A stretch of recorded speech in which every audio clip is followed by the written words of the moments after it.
This is OnSCENE. I'm your host, Thom Honeybone. We're here at the Grand for the 4th installment of Froth at the Grand. And this year we have Planet Froth, sci-fi alien eleganza of music with 4 stages. 2 up here, we're right on the top story right now, and then the main stage below, and then a secret garden stage off to the back. But yeah, big lineup tonight, like almost 20 DJs or something. We're gonna try to talk to some of them, talk to some audience members, have a good time, you know, just get lit. Yeah, dope.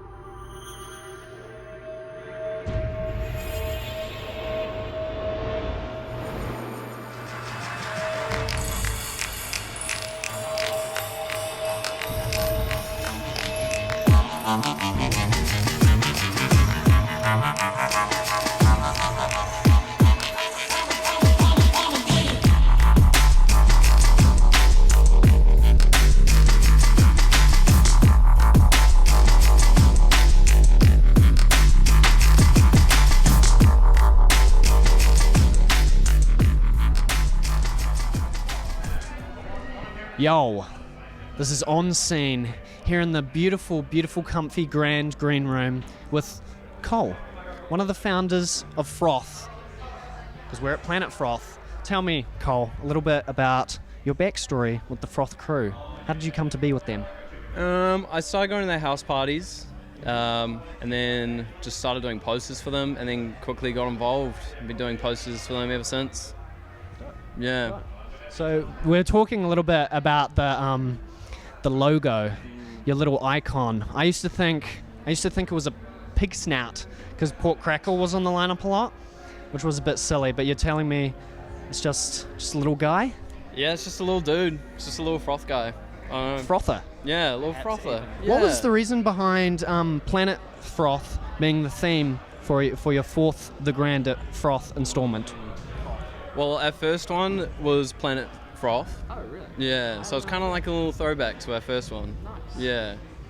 Yeah, I'm not really sure why we went with the whole planet sci-fi theme in the first place, but yeah, just a little throwback. I fuck with it. There's a lot of room for creativity. There's lots of alien scenes, it would seem. Surely you did the poster design. I did. The golden, yeah. I fuck with that, so heavy. What is it called again? Going for the like gold records and on the on like the satellite or something. Yeah. And it's got like all of humankind like on the one disc. Yeah, I was kind of going for that vibe. Beautiful. Yeah. This is like all of Wellington kind music on one disc at one gig. Yeah. What's the importance of having dope as designs as an electronic music organization? Oh, I mean, it's like the first point of contact. You know, people see the poster and like you got to grab them. You got to really like sell the gig, and like, you know, if the poster's bad, it's tough to sell a really good gig if the poster's bad. You know, poster's got to be good. It's got to be as good as the gig. I agree. Yeah. I've seen some pretty shocking gig posters around Wellington. I'm not going to mention any names.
Yo, This is OnSCENE at Planet Froth in the lovely grand green room with Paige Julia, very prolific D&B producer slash DJ in New Zealand, one of my favourite D&B producers of all time. I really have been a fan of your music for a long time, and one thing I love about your music is you, for me at least, shattered the stereotype of what D&B kind of is, the breather rollers. I love how you approach it with a complex and unique approach. Do you think that stereotype is accurate, or do you think it annoys you sometimes? The thing I really love about electronic music and drum and bass is that it can be so many different things. Mm-hmm. And if you look at it over its history, it's had different phases of like what's been in trend. Mm-hmm. And often that's been directed by the people who are influencing and making the music within those eras. Mm-hmm. So whether it's like 90s jungle or tech step or whatever era it was, the people that were making that music took the things that inspired them the most and folded it into the music, right? And that's all I'm doing. I'm just doing the same thing. The things that interest me about music and sound, rhythms, sound selection, I'm putting that into my music and presenting it to the people and saying, this is what electronic music means to me. And I don't mind if it makes me a living or makes me famous or gets me a booking at a festival. I'm just making music that means a lot to me. So that, in a sense, the trends will keep changing, but if you're just making music as a person that means a lot to you, you'll stay evergreen as things change. And that's just been my outlook. That's really interesting answer. So the things... What are the things about drum and bass you like? You mentioned rhythms and stuff like that, but I see a lot on your Instagram, big, huge stacks of modular synths. Is that your whole jam? Is that what you enjoy about the genre? I think I'm just an explorer of potential sound, and I want to spend the rest of my life finding weird sounds and presenting them to people, because that's what makes my brain feel good. And it also just gives you an opportunity to try anything. I think sometimes, especially in electronic music, we can get boxed into like what the trendy sounds are, and oftentimes we're marketed to as music makers, like these are the cool sounds, these are the cool sample packs. And the worst times for drum and bass, or for any subgenre of EDM, is when everyone is kind of self-referencing and kind of doing what's already been done before. And we need to just keep evolving as artists and creatives. So modular synths is like a separate passion of mine. I don't use heaps of it in my drum and bass music, but the potential is there. It's kind of like a lifetime. Like I spent a lot of money and I barely know how to use half of it. But I'm only in my 30s, and I could be a 70-year-old woman in the woods somewhere making ambient soundscapes, but I have all the technology there for it. And I like to be prepared for anything in the future. Yeah. And I mean, it's just the potential to make new and interesting sounds, I guess. Yeah. Noises that scratch your brain is what I was thinking when you were talking about that. But let's get on to Planet Froth. The gig we're at is sort of a multi-stage mini festival of sorts, which I love. It's a cool way to have a festival during winter. But I'm curious, is it as fun to be playing a multi-stage venue as the artist, as the audience? I think it depends. I like things that have good variety, and I think sometimes shows can be a bit one-dimensional, like it might just be drum and bass all one night or techno all one night. And maybe after 2.5 hours of dancing to one type of music, you want to change. And that's hard to program if you're just running one stage. But if you run, a big space where people can go from one space to another, change the vibe, change the energy, it just gives people more freedom to explore and express themselves in different ways. So I think that's kind of cool. It also gives me freedom as an artist to I can play different genres if I want to, if I feel like that's what I want to do in the time, because I'm not playing a techno party, or I'm not playing a drum and bass party. I'm playing a multi-genre event. So I think it's cool. It's also cool for meeting new people outside of your immediate sphere. Like I get to see artists here that I've either never met before or have only met one time at some random festival, and I'm like, cool, I get to check that person out.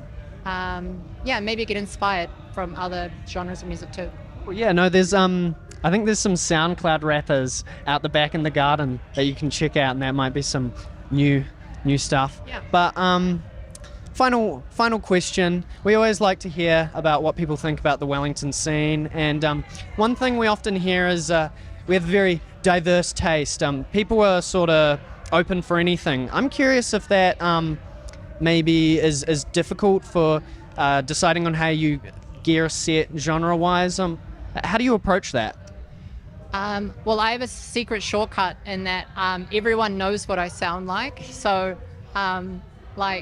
I don't need to change anything about what I need to do. Mm-hmm. If I was a younger artist, I could see it potentially being difficult because you have so many different choices you could make. Mm-hmm. But where I'm at with my career, having put out music that sounds a particular way, people that are going to come to my stage who know my name, they kind of know what to expect. Like, I'm going to play new music that they haven't heard before, but it's going to sound similar to stuff they've heard before. So for me, it's really easy. I'm just going to be myself. I haven't changed the set compared to other parties that I've played before because I know the people that have come here for me want me to be me. If this was an all drum and bass party, for example, I would play less dubstep and I might play more of more drum and bass, but I don't have to do that because of this party. So yeah, for me it's really easy, but I could see it being really difficult for a younger artist, especially if they don't make their own music and they're still figuring out their own identity. They're like, am I a house and techno DJ? I played that before. Am I a dubstep DJ? I played that before. I could see that being really hard, yeah. But for me, I know it's easy. Awesome. Dope. Well, thank you very much, No worries. Paige. I Thank appreciate it so much.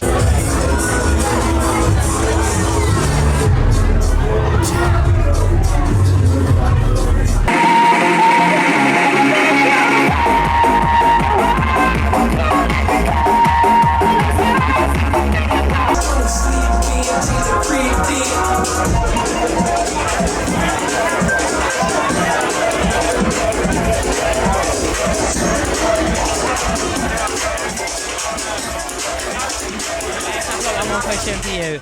If you had to pick one DJ to solve world peace in one hour set, who would it be? DJ Gizzy. DJ Gizzy. Now, what is DJ Gizzy playing? DJ Gizzy plays nothing but heart to heart, soul to soul, person to person. The music that genuinely you feel in your bones, you feel in your fingers, you feel in your toes. Somebody better hire her. Well, you heard it here, folks. Dare I say, as the lady behind the camera. Let me go, Very please, simple. let me go, let me go, Oh my God, please. she Let me needs go, to let me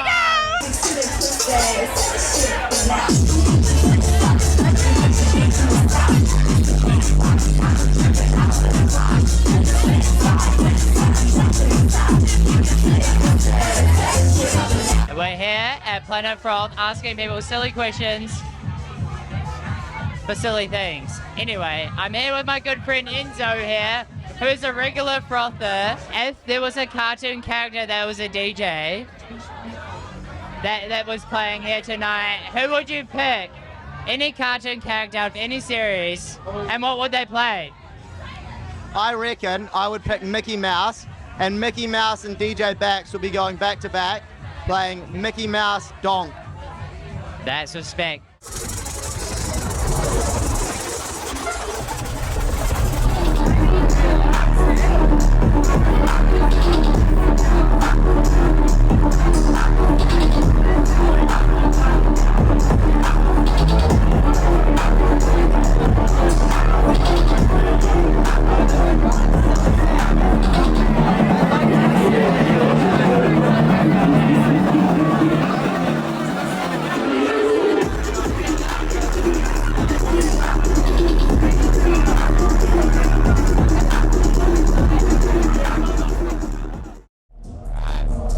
We're here at OnSCENE. We're giving away the very first CNC plug. We've just got one question for, what's your name? Harry. Harry? Okay. Harry, what is one moment at a gig or a festival where you realise, fuck, I'm going to lose my hearing if I don't put some earplugs in right now? It's with Tomorrowland in Belgium. It was like 3 a.m. I was absolutely I was so over it. It was second night in. And the music was pumping, 3 a.m. I just wanted to go to bed. And it was absolutely hammering in my ears. Jesus Christ. Did you hear it till the morning? Bro, I imagine crashed at about 4, but Jesus fucking Christ, that is deadly. Wow. We have our very first giveaway winner for Sets earplugs tonight, Harry. There you go. Hopefully you don't get tinnitus ever in your life thanks to I think I these. should be good for now. Thank you very much. There you go, champion. Boom.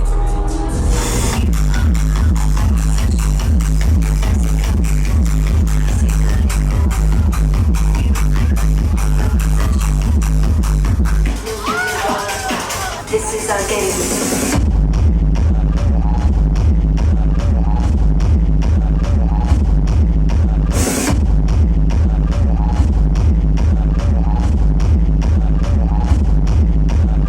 Yo, this is OnSCENE. I'm backstage at the Grand in the green room for Planet Froth with Keepsakes, the man who's been holding down the techno stage for 3 hours.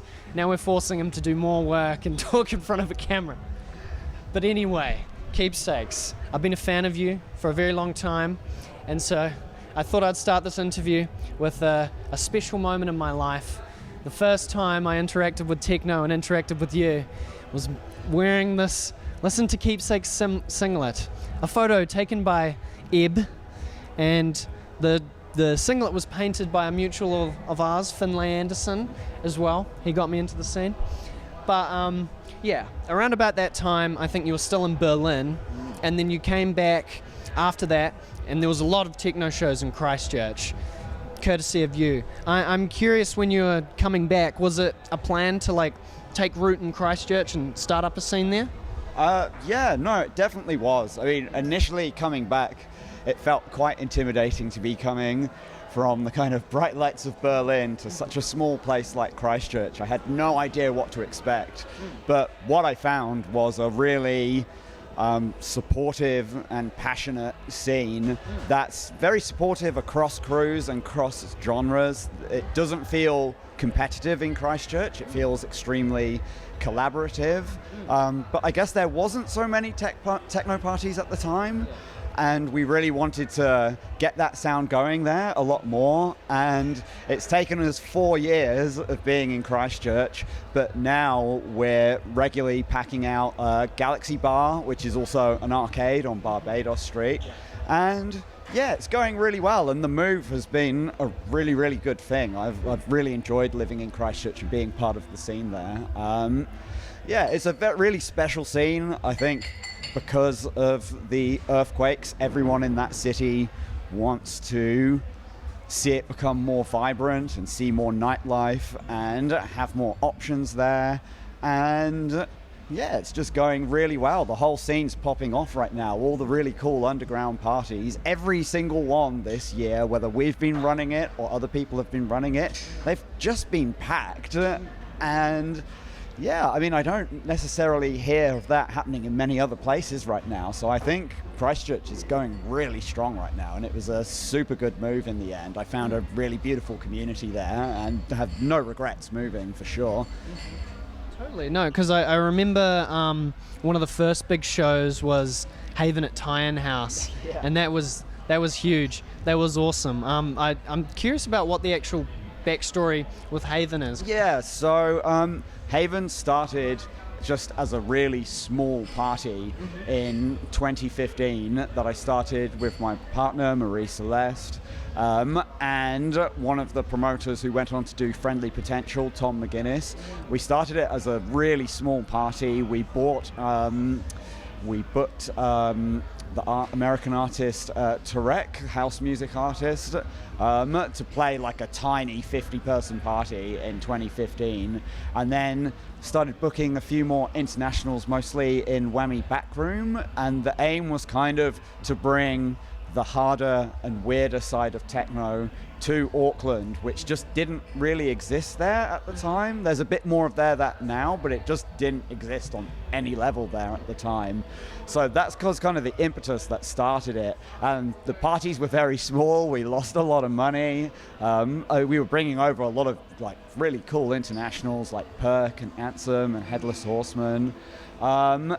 And then it eventually developed into a record label. I mean, I'd been releasing music since around 2013, and I'd also decided that I didn't want the way I released music to be decided by the whims of other label owners, and I wanted to kind of put out my exact own vision. So we expanded it into a vinyl-focused record label and gradually started releasing more and more other artists. I mean, we released some of the first records from people like Tommy Houlihan, VTSS, New Frames. We've released records from Ryan James Ford, Payton Manafelt. Yeah, I mean, we've been extremely lucky that we've picked some artists that really went on to blow up, and then actually had a lot of other people starting to approach us as well. So yeah, started as a small party, developed into a record label, and now has kind of moved into being a bigger party in Christchurch. We also did parties in Berlin while we were living there at Griesmüller, which was an amazing club that unfortunately shut down. That was in an old grain mill in the district of Neukölln. Yeah, but that's kind of the story with Haven so far. Beautiful. No, I'm so happy to see it blossoming so massively. It's really cool. But we're a bit of a Welly-focused show, so I thought we'd bring it back to Welly. And I'm curious, because you've played a few times in Welly, what's something unique about the Welly scene that you have in mind before you come play? I definitely think Wellington, they definitely really love the techno here. There's no doubt about it that this is a city that froths that stuff. So really, I mean, I don't feel like I have to specifically prepare for Welly in any way, because they just kind of seem to like what I'm doing. They seem to like my vibe and like the techno I play. So I just feel very free to do what I want. Maybe it's kind of somewhere where I can try things out and like test out tracks that maybe in other places might be a bit weird, where I need to pull back. Yeah, so I just feel very free, like I can play what I want when I come here, really. Great to hear that. Well, thank you very much for talking to me. All right, thank you. I appreciate it. Wow.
Okay.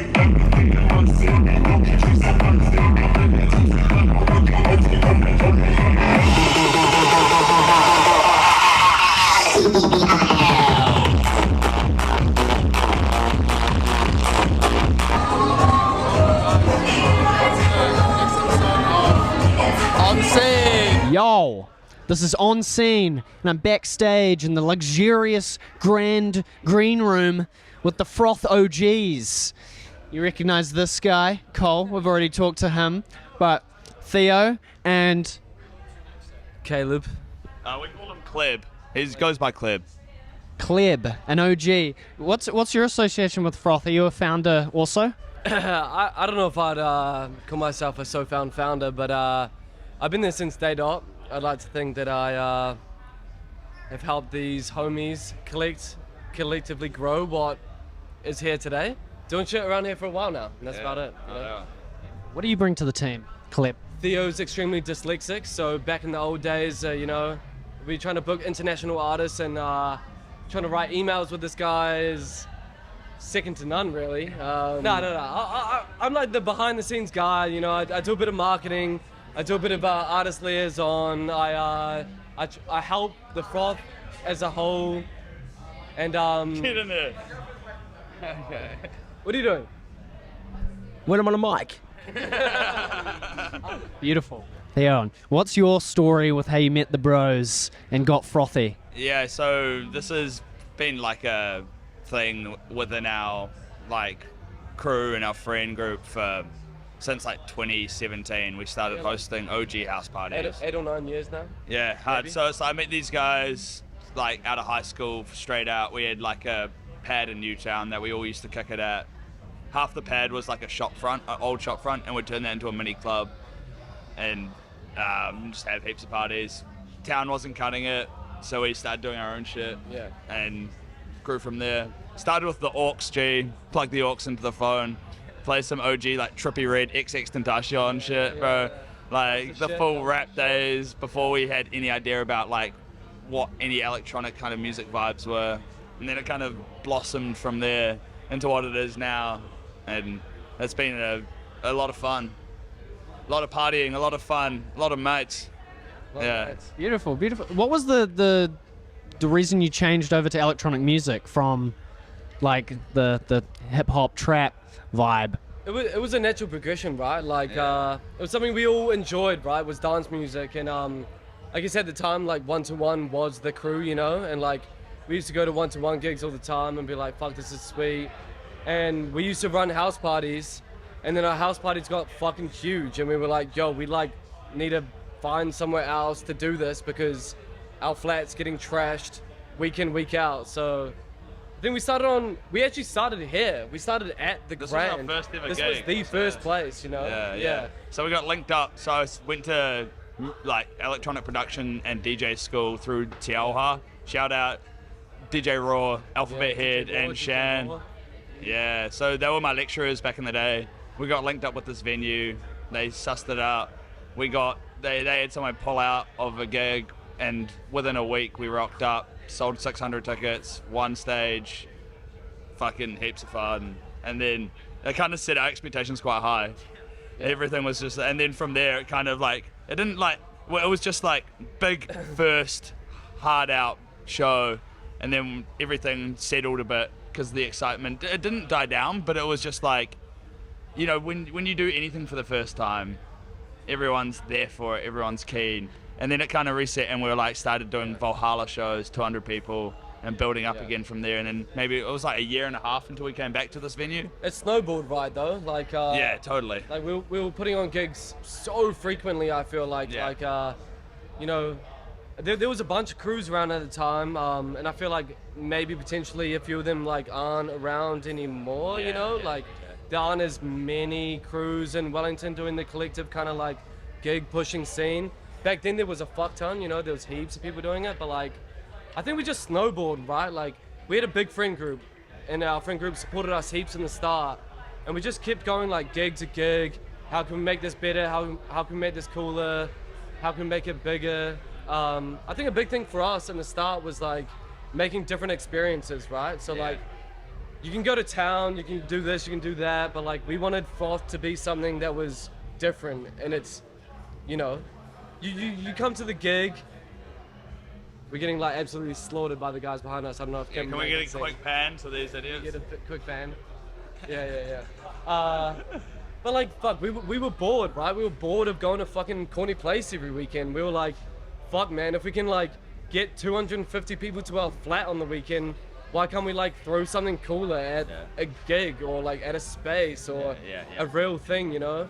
We got like a real collective of a friend group. We have a massive amount of people that have crazy talented things. We have people that have come in and done set design, you know, building us stages. We got Graham, main homie on the visuals. He like runs this shit. It's fucking crazy.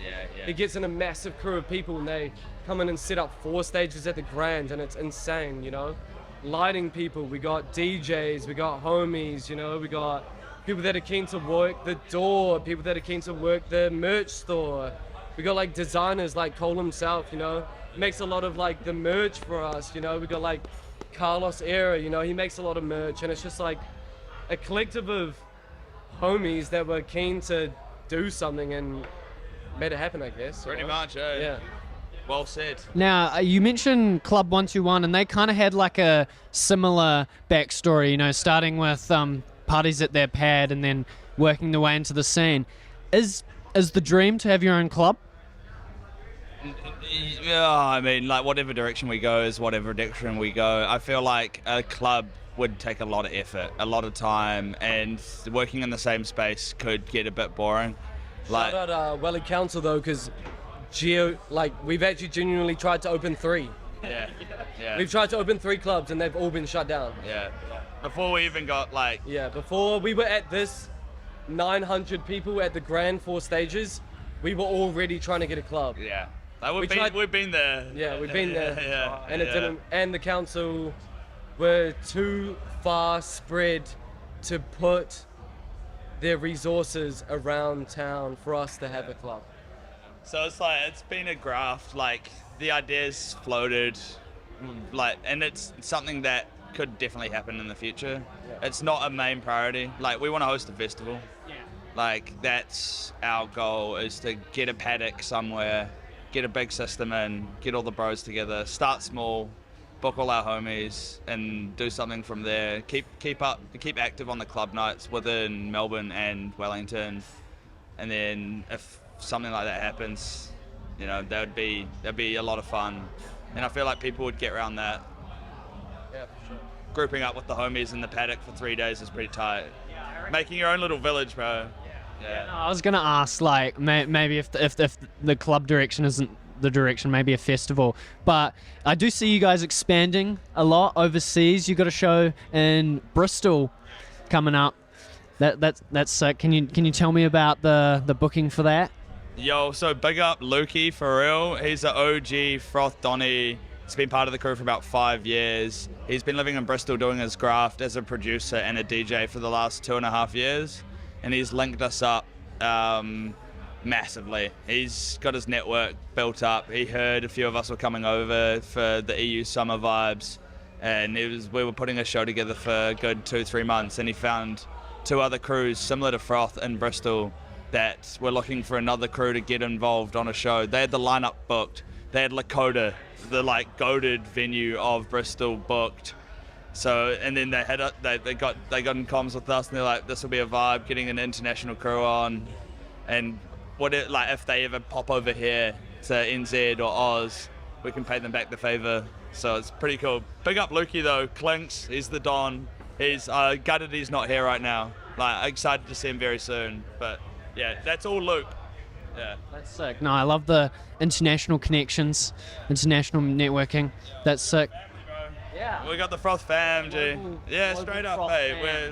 We're tight. We're all very tight. We don't have minimal dramas, and like very much just chilling, and people are running off the same energy, and everyone's as committed as the other, you know, and just kind of keeps at it, pushing shit, trying new things, building the brand up, and like working together as a big crew. Like this, you can't do this shit without a solid crew.